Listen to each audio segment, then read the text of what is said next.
Hello students, आज हम लोग पढ़ेंगे क्लास 12 के चैप्टर 6 इलेक्ट्रोमैग्नेटिक इंडक्शन के topic Faraday's law of electromagnetic induction को, जो कि हम लोग अपने पिछले लेक्चर में भी पढ़े हैं। उसके आगे की चीज़ों को देखेंगे। ठीक है, थोड़ा सा रिवाइज करेंगे Faraday's law of electromagnetic induction को। फिर हम लोग इससे रिलेटेड कुछ एग्जाम्पल्स प्रॉब्लम्स को सॉल्व करेंगे, जिससे कि हमारे जो कॉन्सेप्ट्स हैं वो बिल्डअप होंगे। हमें निकालना आएगा, हमें यूज करना आएगा कि इस ये जो हमारा एक्सप्रेशन है, इसको हम लोग कैसे इस्तेमाल करते हैं इंड्यूस्ड ईएमएफ को फाइंड करने के लिए। ठीक है, तो देखिए ये एक्सप्रेशन क्या है, Faraday's law of electromagnetic induction क्या है। फैराडेज लॉ ये कहता है the magnitude of the induced EMF, magnitude induced EMF का किसी सर्किट में, in a circuit, is equal, ठीक है, इसकी बात हो रही है, ठीक है, induced EMF in the circuit is equal to the time rate of change of magnetic flux. Time rate of change of magnetic flux, देखिए time rate D by D T, change of magnetic flux, ठीक है, तो D phi by D T through the circuit. तो जो induced EMF की value होती है, जो इंड्यूस्ड ईएमएफ के मैग्नीट्यूड की वैल्यू होती है, वो बराबर होती है D phi B by D T. जहां पर ये जो माइनस साइन आ रहा है वो रिप्रेजेंट करता है कि इस इंड्यूस्ड ईएमएफ की डायरेक्शन क्या होगी, और वो हमें लेंज लॉ से पता चलेगा। जब हम लेंज लॉ को अच्छे से पढ़ेंगे तो इन एग्जाम्पल्स को सॉल्व करने के बाद हम लोग लेंज लॉ पे पहुंचेंगे। बट एक कंप्लीटनेस के लिए मैं इसको थोड़ा सा बता देता हूं, माइनस साइन यहां पर कैसे यूज होता है। ये माइनस साइन सिंपली ये कहता है कि जो ये इंड्यूस्ड ईएमएफ होता है, वो इंड्यूस्ड ईएमएफ उस कॉज को अपोज करता है जिसकी वजह से ये प्रोड्यूस हुआ है। यानी कि अगर किसी कॉइल से एसोसिएटेड फ्लक्स बढ़ा होगा, अगर फ्लक्स क्या होगा, बढ़ा होगा, तो इंड्यूस्ड ईएमएफ इस तरीके के फ्लक्स को यहां पर जनरेट करेगा। क्योंकि देखिए इंड्यूस्ड ईएमएफ है, तो जब इस पे ईएमएफ इंड्यूस होगा तो इस कॉइल पे करंट फ्लो होना चालू होगा। तो वो जब करंट फ्लो होगा उसकी वजह से भी तो यहां पर मैग्नेटिक फील्ड जनरेट होगी। देखिए बहुत सिंपली समझिएगा, एक तो है जो कि फ्लक्स इसके पास पहले से था, पहले से फ्लक्स इसके पास मौजूद था, और उस फ्लक्स के चेंज होने, लेट अस सपोज बढ़ा, फ्लक्स बढ़ा तो फ्लक्स चेंज हुआ, बढ़ा तो चेंज हुआ। उस चेंज की वजह से, उस बढ़ने की वजह से इस पे इंड्यूस्ड होगा ईएमएफ, और ये ईएमएफ इस तरीके से इंड्यूस होगा कि ये अपने अंदर से एक मैग्नेटिक फील्ड को जनरेट करेगा जो कि इस मैग्नेटिक फील्ड के डायरेक्शन के अपोजिट होगी। क्या होगी? इस मैग्नेटिक फील्ड के डायरेक्शन के अपोजिट होगी। क्यों? क्योंकि उसकी वजह से जो फ्लक्स बढ़ रहा था वो घटने लगेगा। तो जब ऐसा होगा तो हमारे पास जो इंड्यूस्ड करंट है उसकी डायरेक्शन हमें मिल जाएगी, क्योंकि हमें अगर इस डायरेक्शन में मैग्नेटिक फील्ड चाहिए, ठीक है, अगर हमें इस डायरेक्शन में मैग्नेटिक फील्ड चाहिए तो हम लोग राइट हैंड थंब रूल का यूज करके इस सोलेनॉइड पे डायरेक्शन क्या होगी करंट की वो फाइंड कर लेंगे। तो ये जो माइनस साइन है वो हमारा यूज होता है इंड्यूस्ड ईएमएफ की डायरेक्शन को बताने के लिए, यानी कि जो इंड्यूस्ड करंट है उसकी डायरेक्शन को बताने के लिए। ठीक है, ये जो माइनस साइन है, इसको अगर मैं हार्ड वर्ड्स का यूज करके बताऊं, मतलब कॉम्प्लिकेट करके बताऊं, तो सिंपली सी ये है कि जो ईएमएफ है वो आउट ऑफ फेज है विथ चेंज इन फ्लक्स। तो ये क्या हो गया, थोड़ा सा कॉम्प्लेक्स हो गया, तो उसको सिंपल करके बताया कि जिस वजह से ये ईएमएफ इंड्यूस हुआ है, तो ये इंड्यूस्ड ईएमएफ ऐसा अपने आप में एक प्रोड्यूस होगा कि उस कॉज को ही अपोज करने लगेगा जिसकी वजह से ये प्रोड्यूस हुआ है। यानी कि आपने कहावत सुनी होगी, जिस थाली में खाया उसी में छेद कर दिया। तो ये कुछ ऐसा ही होता है कि जिसकी वजह से ये इसने जन्म लिया, ये उसी को ही खत्म करने की कोशिश करता है। यानी कि अगर इस ये फ्लक्स बढ़ने की वजह से प्रोड्यूस हुआ, तो ये प्रोड्यूस होकर ऐसा अब अपने ऐसा प्रोड्यूस होगा कि इस फ्लक्स को घटाने की कोशिश करेगा, और यही है यहां पर माइनस साइन का सिग्निफिकेंस, और जिसको कि हम लोग लेंस लॉ पे और अच्छे तरीके से समझेंगे। ठीक है, अगर नंबर ऑफ टर्न्स जो हैं वो इस कॉइल के कितने हो, एन हो, तो हम लोग सिंपली एन से मल्टीप्लाई कर देते हैं यहां पर एक्सप्रेशन में। तो ये था हमारा Faraday's law of electromagnetic induction. अब चलते हैं आगे, क्योंकि इस एक्सप्रेशन को अगर आपने लगाना सीख लिया, कैसे लगाना है, क्या करना है, तो बहुत आसान हो जाएगा चीजों को कैलकुलेट करना। ठीक है, तो अब चलते हैं आगे कि ये जो हमारा फाई है, ये जो फाई है हमारा फाई बी, ये देखिए कैसे कैसे चेंज हो सकता है। फाई बी हमारा, क्योंकि देखिए इसका जो एक्सप्रेशन है वो होता है बी ए कॉस थीटा। ठीक है, देखिए पिछले लेक्चर पे मैंने इस चीज को पॉइंट आउट किया था और कहा था कि ये याद रखिएगा कि जो हमारा मैग्नेटिक फ्लक्स होता है फाई बी, वो डिपेंड करता है किस पे वो डिपेंड करता है बी पे, डिपेंड करता है ए पे, और डिपेंड करता है थीटा पर, कि बी और ए के बीच में कितना एंगल बन रहा है, इस बात पे भी डिपेंड करता है। तो हम लोग मैग्नेटिक फ्लक्स तीन तरीके से चेंज कर सकते हैं, या तो मैग्नेटिक फील्ड को चेंज करके, या तो एरिया को चेंज करके, या तो उन दोनों के बीच के एंगल को चेंज करके, क्योंकि एरिया यहां पर एरिया वेक्टर लेते हैं हम लोग। ठीक है, तो ये चीज, तो इनके बीच का हम लोग एंगल भी देखते हैं। ठीक है, तो आगे के जितने भी टॉपिक्स होंगे हम लोग के लेंस लॉ के बाद के, उसमें हम लोग कोई केस होगा जहां पर कि हम लोग बी चेंज करके देख रहे होंगे कि कैसे फ्लक्स चेंज हो रहा है, जिसकी वजह से कैसे ईएमएफ इंड्यूस हो रहा है। ठीक है, एक कोई केस होगा जहां पर कि हम लोग ये देखेंगे कि किस तरीके से थीटा चेंज होने से ईएमएफ इंड्यूस हो रहा है, क्योंकि उसकी वजह से फ्लक्स चेंज होगा। ठीक है, क्या होगा, फ्लक्स चेंज होगा, और उस फ्लक्स के चेंज होने से कैसे ईएमएफ इंड्यूस हो रहा है। इसी तरीके से एक कोई केस होगा जहां पर कि एरिया को चेंज किया जाएगा, और देखेंगे फिर कि कैसे ये हो रहा है। ठीक है, तो आगे की स्टडी हमारी इसी पे ही पूरे बेस्ड है, इलेक्ट्रोमैग्नेटिक इंडक्शन का जो हमारा ये कॉन्सेप्ट है, क्योंकि पूरा चैप्टर ही है हमारा इलेक्ट्रोमैग्नेटिक इंडक्शन। तो इलेक्ट्रोमैग्नेटिक इंडक्शन में जो 5b वाला टर्म है वो कैसे कैसे चेंज होता है, बी, थीटा और ए, और इन्हीं को ही हमें आगे क्या करना है, पढ़ना है कि किस तरीके से हम ऐसा कर सकते हैं। तो ये वाला जो एग्जाम्पल आप देख रहे हैं, इसमें पता है क्या हो रहा है, देखो यहां पर जो बी है वो सेम है, यानी कि यहां पर मैग्नेट्स, एक परमानेंट मैग्नेट्स यूज किए गए हैं। इसके अंदर का जो स्ट्रक्चर है वो कुछ ऐसा है, इसके अगल बगल ऐसे मैग्नेट रखे हुए हैं, और इन मैग्नेट्स के बीच में कॉयल है। क्या है, कॉयल रखी हुई है। एक बहुत ही सिंपल सा मैं बना रहा हूं ऐसा, बहुत ही सिंपल। यहां पर एक कॉयल की जगह पर बहुत ढेर सारी कॉयल्स होती हैं। तो यहां पर ऐसे कॉयल होती है, और ये कॉयल रोटेट करती है। तो जब कॉयल रोटेट करती है, तो इस कॉयल का भी एरिया वेक्टर किधर है, इधर है, और मैग्नेटिक फील्ड किधर है, मैग्नेटिक फील्ड की डायरेक्शन इधर है। ऐसे अगर हमने नॉर्थ पोल और साउथ पोल ऐसे ले लिया, ये एक कोई मैग्नेट होगा इधर, और इधर कोई मैग्नेट होगा इधर। ठीक है, तो ऐसे जब हम लोग ने ले लिया, तो ये नॉर्थ से साउथ की तरफ ऐसे जाएगी मैग्नेटिक फील्ड। तो होगा क्या, यहां पर हमें मिलेगा कि ये जो हमारी मैग्नेटिक फील्ड है वो देखो कांस्टेंट है। ये जो मैग्नेटिक फील्ड है वो कैसी है, कांस्टेंट है। ये जो एरिया वेक्टर है, या एरिया कह लीजिए, एरिया, ये जो यहां पर एरिया की वैल्यू है, क्योंकि लूप हमारा अंदर फिक्स्ड है, वो चेंज नहीं होता। चेंज क्या होता है, इस मैग्नेटिक फील्ड और इस एरिया वेक्टर के बीच का एंगल चेंज होता है। और वो कैसे होता है, जब इसको रोटेट करते हैं, क्या करते हैं, रोटेट, जो कि जैसे यहां पर कर रहा है, उसकी वजह से क्या होगा कि ये एरिया वेक्टर भी ऐसे घूमेगा। ठीक है, मैग्नेटिक फील्ड तो फिक्स है, जैसे ये हाथ में पकड़ रखा है, तो let us suppose magnetic field जो है वो इस डायरेक्शन में है। ठीक है, और एरिया वेक्टर लगातार घूम रहा है, कभी वो ऐसे हो रहा है, कभी ऐसे हो रहा है, कभी ऐसे हो रहा है, कभी ऐसे हो रहा है, तो लगातार उसके बीच का एंगल चेंज हो रहा है। यानी कि ये जो है यहाँ पर, वो थीटा चेंज होने की वजह से मैग्नेटिक फ्लक्स चेंज हो रहा है, उसकी वजह से यहाँ पर करंट इंड्यूस हो रहा है। ठीक है, तो अब हम लोग क्या करते हैं, एग्जाम्पल्स को देखते हैं और समझते हैं कि कैसे हमारा जो ये इलेक्ट्रोमैग्नेटिक इंडक्शन का एक्सप्रेशन है, ठीक है, वो हमारा कैसे हेल्पफुल है चीज़ों को समझने में। तो देखिए पहला एग्जाम्पल क्या है, what would you do to obtain a large deflection of the galvanometer. ये कहां की बात हो रही है, ये बात हो रही है उन एक्सपेरिमेंट्स की जिसको कि हम लोग ने पिछले लेक्चर्स में पढ़ा था। कि उन लेक्चर्स में ये उन एक्सपेरिमेंट्स पे, जैसे पहले इसके पहले लेक्चर में, इस चैप्टर के पहले लेक्चर में हमने देखा था कि जब हमारे पास एक ऐसा कॉयल था और उस कॉयल में एक मैग्नेट को इंसर्ट कर रहे थे।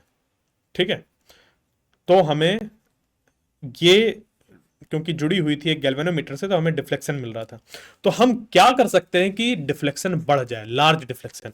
तो लार्ज डिफ्लेक्शन का आखिर मीनिंग क्या है, लार्ज डिफ्लेक्शन का मीनिंग क्या है, हम अगर ये समझ जाएं कि लार्ज डिफ्लेक्शन का मीनिंग क्या है, तो हम इलेक्ट्रोमैग्नेटिक इंडक्शन का जो फॉर्मूला है ये, उसकी हेल्प से बता सकते हैं कि हम कैसे जो डिफ्लेक्शन है उसको बढ़ा सकते हैं। ठीक है, समझिए इस बात को। तो गैल्वेनोमीटर में डिफ्लेक्शन आता क्यों है? गैल्वेनोमीटर में डिफ्लेक्शन आता है करंट की वजह से, यानी कि हम किस तरीके से करंट को बढ़ा दें। और करंट कब बढ़ेगा? जब बढ़ेगा इंड्यूस्ड ईएमएफ। क्या बढ़ेगा? Induced EMF. ठीक है, इंड्यूस्ड ईएमएफ। और ये इंड्यूस्ड ईएमएफ तब बढ़ेगा जब बढ़ेगा हमारा चेंज इन फ्लक्स। क्या बढ़ेगा? Change in flux. और ये चेंज इन फ्लक्स किस पे डिपेंड कर सकता है? बी पर, ए पर और थीटा पर। ठीक है, तो इस इन तीन तरीके से हम लोग क्या कर सकते हैं, जो फ्लक्स है उसको चेंज कर सकते हैं, जिसकी वजह से हमारा क्या होगा कि जो फ्लक्स है वो चेंज होगा। साथ ही में ये जो एप्सिलॉन होता है, या कह लीजिए कि इंड्यूस्ड ईएमएफ जो होता है, वो डिपेंड करता है time rate of change of magnetic flux. ठीक है, यानी कि रेट ऑफ चेंज, यानी कि कितने कम समय पे जल्दी जल्दी अगर हम इस मैग्नेट को अंदर बाहर करें, इस मैग्नेट को अगर हम लोग जल्दी जल्दी अंदर बाहर करें, तो उस पे भी जो यहां पर चेंज है, मतलब ये पूरा ओवरऑल एक्सप्रेशन जो है उसकी वैल्यू बढ़ जाएगी। क्योंकि जब जल्दी जल्दी हम लोग चेंज करेंगे तो ये रेट बढ़ जाएगा। रेट बढ़ने की वजह से यहां पर इंड्यूस्ड ईएमएफ बढ़ेगा, और इंड्यूस्ड ईएमएफ के बढ़ने की वजह से यहां पर जो करंट है, क्योंकि बाकी चीजें तो सेम है, रेजिस्टेंस जो इसकी वैल्यू है वो तो सेम है, तो हमारा V is equal to I R होता है। तो V अगर बढ़ रहा है और ये सेम है, हमारा कांस्टेंट है, तो हमारे करंट की वैल्यू भी बढ़ जाती है। ठीक है, यहाँ पर मैं प्रोपोर्शनलिटी दिखा रहा हूँ कि अगर V बढ़ेगा तो ये बढ़ेगा। V क्या है? ये ईएमएफ V ही है, वोल्टेज। ठीक है, बात समझ पे आई? तो देखा आपने, आपको ये चीजें याद रखनी है कि कभी भी जो ईएमएफ है वो इंड्यूस होने की अगर कहीं पे बात हो रही है, तो B, A, theta, rate of change, इन सबको देखना होता है। तो यहां पर उन्होंने कहा गैल्वेनोमीटर का डिफ्लेक्शन कैसे बढ़ा सकते हैं। तो गैल्वेनोमीटर का डिफ्लेक्शन हम लोग की बढ़ाने का मतलब क्या है कि यहां पर करंट बढ़ जाए, और करंट कब बढ़ेगा? जब इंड्यूस्ड ईएमएफ बढ़ जाए, क्योंकि बाकी सेटअप तो सेम है। तो इंड्यूस्ड ईएमएफ कैसे बढ़ सकता है? इंड्यूस्ड ईएमएफ क्योंकि डिपेंड करता है इस मैग्नेटिक फ्लक्स के चेंज और उसके रेट ऑफ चेंज पर। ठीक है, तो रेट ऑफ चेंज यानी कि टाइम, रैपिडली अगर हम उसको जल्दी जल्दी अंदर बाहर करेंगे तो हमारा मैग्नेटिक फ्लक्स चेंज होगा, या कह लीजिए कि गैल्वेनोमीटर में डिफ्लेक्शन बढ़ेगा। अगर हम स्ट्रॉन्ग मैग्नेट ले आए तो हमारा यहाँ पर डिफ्लेक्शन बढ़ेगा। अगर हम ये जो कॉयल है इसका एरिया बढ़ा दें तो डिफ्लेक्शन बढ़ेगा। अगर थीटा चेंज कर दें किसी तरीके से, अगर हम कर सकते तो करते, बट इस एक्सपेरिमेंट पे क्या हम थीटा चेंज कर सकते हैं? नहीं कर सकते। ठीक है, तो हम क्या कर सकते हैं कि यहां पर मैग्नेटिक मटेरियल यूज कर लें। ठीक है, क्या यूज कर लें? मैग्नेटिक मटेरियल इसके अंदर। तो उसकी वजह से क्या होगा? मैग्नेटिक फील्ड चेंज हो जाएगी। सॉफ्ट अगर आयरन का ये हम लोग यहाँ पर यूज कर लें तो यहाँ पर हम लोग की जो मैग्नेटिक फील्ड है उसकी वैल्यू चेंज हो जाएगी। या फिर हम लोग का जैसे दूसरा जो एक्सपेरिमेंट था, ठीक है, दूसरा एक्सपेरिमेंट कौन सा था? जैसे जहां पर हम लोग कॉइल्स को रखे हुए थे, ऐसे कॉयल को रखे हुए थे, और इस कॉयल पे हम लोग क्या कर रहे थे? यहाँ पर एक बैटरी लगी थी, और उस बैटरी की वजह से यहाँ पर क्या हो रहा था? मैग्नेटिक फील्ड जनरेट हो रही थी। ठीक है, क्या जनरेट हो रही थी? मैग्नेटिक फील्ड, जो कि इससे पास हो रही थी, यानी कि इसकी मैग्नेटिक फील्ड इसके पास होने की वजह से यहाँ पर फ्लक्स चेंज हो रहा था। तो अब देखो, हमें ये बढ़ाना है बी, तो यहाँ पर क्या करें? यहाँ पर हम मैग्नेटिक फील्ड की वैल्यू बढ़ा दें। कैसे बढ़ा सकते हैं? अगर यहाँ पर एक सॉफ्ट आयरन की रॉड इंसर्ट कर दें, तो जब इस यहाँ पर एक सॉफ्ट आयरन की रॉड इंसर्ट करेंगे तो उस पे यहाँ पर बढ़ाने की वजह से बी की वैल्यू बढ़ जाएगी। ठीक है, क्या हो जाएगा? बी की वैल्यू बढ़ जाएगी इस जगह पर, जिसकी वजह से यहाँ पर मैग्नेटिक फील्ड बढ़ेगी, जिससे कि फ्लक्स बढ़ेगा, ये बढ़ेगा, फिर ये। दूसरा, हम लोग अगर एरिया किसी तरीके से बढ़ा सके तो हो सकता है, या फिर अगर हम लोग इसको जैसे मूव करा रहे थे ना, इसको, इस सेटअप को, तो अगर उसको हम लोग रैपिडली आगे पीछे करें तब यहां पर डिफ्लेक्शन बढ़ सकता है। तो सोचना है आपको कि कैसे हो सकता है इन द गिवन सिचुएशन। ठीक है, दूसरी चीज ये है कि how would you demonstrate the presence of an induced current in the absence of galvanometer. मान लीजिए अगर यहां पर आपके पास गैल्वेनोमीटर नहीं है और आपको यहां पर इंड्यूस्ड करंट बताना है, तो आप कैसे बताएंगे? यहां पर हम इस्तेमाल कर सकते हैं एक इनकैंडेसेंट बल्ब को।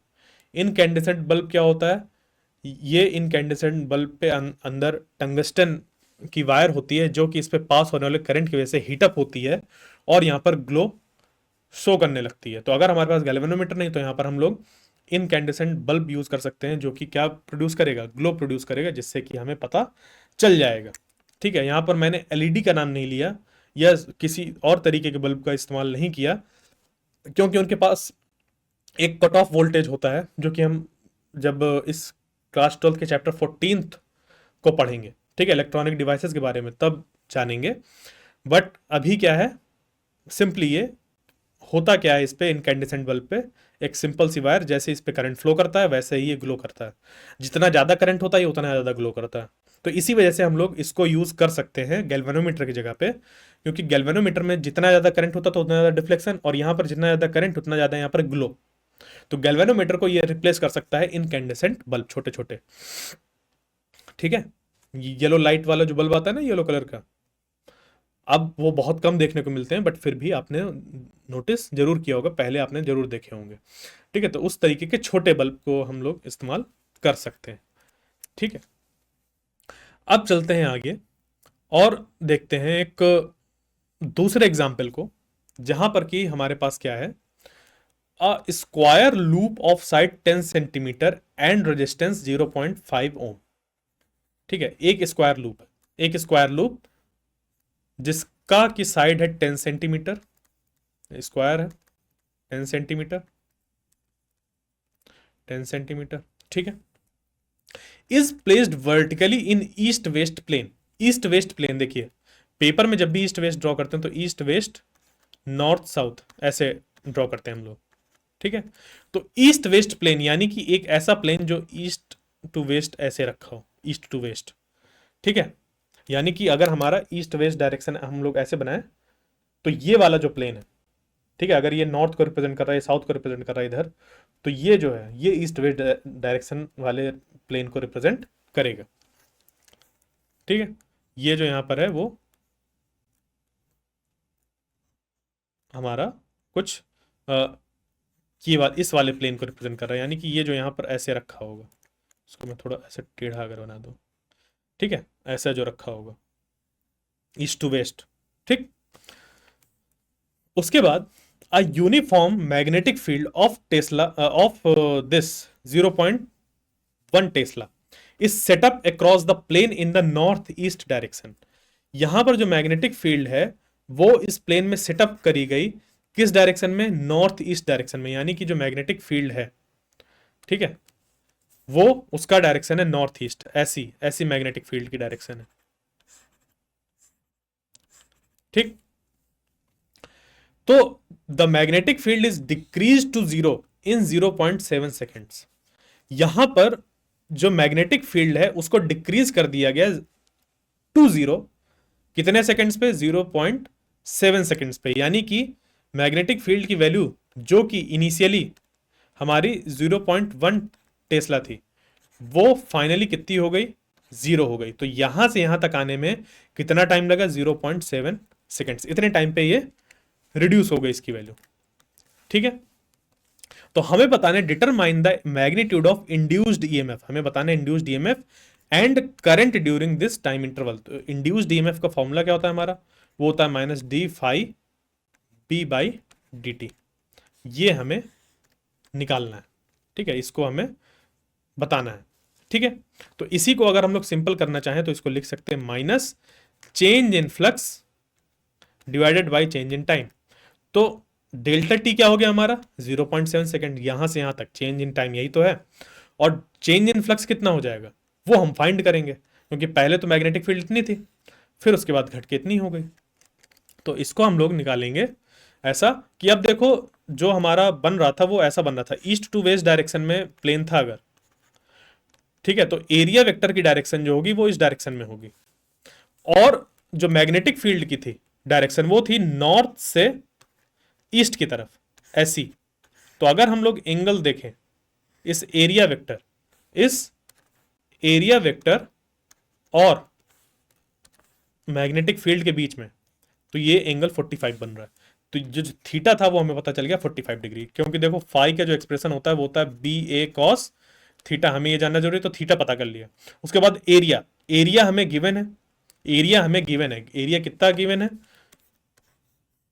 इधर 10 सेंटीमीटर और इधर 10 सेंटीमीटर। तो हम इससे एरिया निकाल सकते हैं जो कि हो जाएगा 100 सेंटीमीटर स्क्वायर, यानी कि इसी को जब हम सॉल्व करेंगे तो ये हो जाएगा 100 इंटू 10⁻⁴ मीटर स्क्वायर। कैसे किया मैंने, देखो सेंटी का ये यहाँ पर सेंटीमीटर स्क्वायर पूरे में लगा हुआ स्क्वायर, और सेंटी का मतलब होता है 10⁻², तो इस पे जब स्क्वायर लग जाएगा और ये बन जाएगा मीटर स्क्वायर। ठीक है, सेंटीमीटर स्क्वायर जो था, सेंटी को लिख दिया 10⁻², उसका स्क्वायर कर दिया, मीटर पे स्क्वायर लगा दिया। ठीक है, तो ये हो गया 10⁻⁴, वही लिख दिया यहाँ पर। तो इसको जब सॉल्व करेंगे तो ये बन जाएगा हमारा 10⁻² मीटर स्क्वायर। ये एरिया हमने इसको रखा तो ये निकल कर आ गया इस एरिया का वैल्यू। एरिया वेक्टर और मैग्नेटिक फील्ड के बीच का एंगल थीटा, हमें थीटा पता चल गया 45। मैग्नेटिक फील्ड इनिशियली कितनी थी, इनिशियल मैग्नेटिक फील्ड वो थी हमारी, ठीक है, कुछ गिवन थी। तो अगर हम लोग इनिशियल मैग्नेटिक फ्लक्स फाइंड करना चाहें तो फाइंड कर सकते हैं, उसको हम लिख सकते हैं phi I is equal to B A cos theta, जो कि हो जाएगा 0.1। ये थी मैग्नेटिक फील्ड, इतना टेस्ला दिया हुआ था इनिशियली। जो एरिया था वो तो कांस्टेंट ही है, तो 10⁻² डिवाइडेड बाई यहां पर √2 आ गया। क्यों, क्योंकि कॉस थीटा है और कॉस 45 की वैल्यू होती है 1/√2। तो इस चीज को हम लोग ने यहां पर लिखा, जिससे कि हमारे इनिशियल मैग्नेटिक फ्लक्स का एक्सप्रेशन निकल कर आ गया कि इनिशियली कितना मैग्नेटिक फ्लक्स था। उसके बाद यहां पर जो फाइनल फ्लक्स होगा वो हो गया 0, क्योंकि मैग्नेटिक फील्ड की वैल्यू भी हो गई थी 0। क्वेश्चन में हमें ये चीज दी हुई थी। और कितने देर में ये हुआ था, 0.7 सेकंड में। तो जो इंड्यूस्ड ईएमएफ के मैग्नीट्यूड की अगर बात की जाए तो हम लोग ने चेंज इन फ्लक्स देखा, उसका मॉड लिया, डिवाइडेड बाय डेल्टा टी किया। तो मॉड जब हम लोग देखा तो फाई माइनस फाई 0 कर दिया, मतलब इनिशियल माइनस फाइनल। ठीक है, फाइनल माइनस इनिशियल करिए चाहे इनिशियल माइनस फाइनल करिए, हमें उसका सिर्फ मैग्नीट्यूड देखना है। इस वजह से हम लोग ने ये मॉड लगा रखा है, और मॉड की वजह से ही इनिशियल माइनस फाइनल कर दिया।